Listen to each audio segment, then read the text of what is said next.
இங்க பாருங்க உங்க அம்மா வேலை செய்யாம எப்படி தூங்கிட்டு இருக்காங்கன்னு.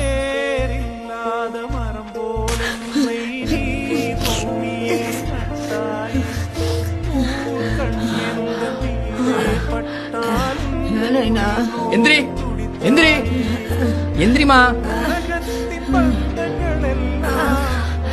7 மணியாச்சு, இன்னும் வேலை செய்யாம இன்னும் தூங்கிட்டு இருக்க. ரெண்டு நாளா உடம்பு சரியில்லை, உடம்புதான் வலிக்குது.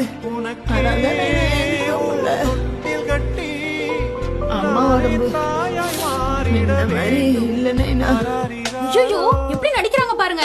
நேத்துதான் என்கிட்ட பொண்ணையும் பேத்தியும் பாக்குறதுக்கு காசு கேட்டாங்க. நான் இல்லன்னு சொன்னதும் பேத்தி படிக்கிற ஸ்கூலுக்கு இங்க இருந்து நடந்தே போய் பாத்துட்டு வந்திருக்காங்க. அது எப்படிங்க உடம்பு சரியில்லாதவங்களால 20 கிலோமீட்டர் நடந்தே போயிட்டு வர முடியும்? இப்ப வாச்சும் உங்க அம்மா பத்தி தெரிஞ்சுக்கோங்க.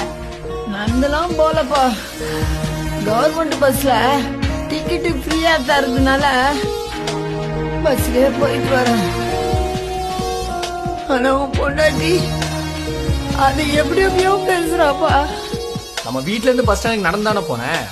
உன்னை பத்தி எனக்கு தெரியாதா? காரி ஆகணும்னா எப்படி வேணாலும் நீ மாத்தி மாத்தி பேசுவ. இல்ல நைனா, உன் பொண்டாட்டி பேசுறது கேட்காத நைனா, என்ன நம்பு நைனா. அவ பேத்திய பத்தி என்னென்னவோ சொன்னா தெரியுமா?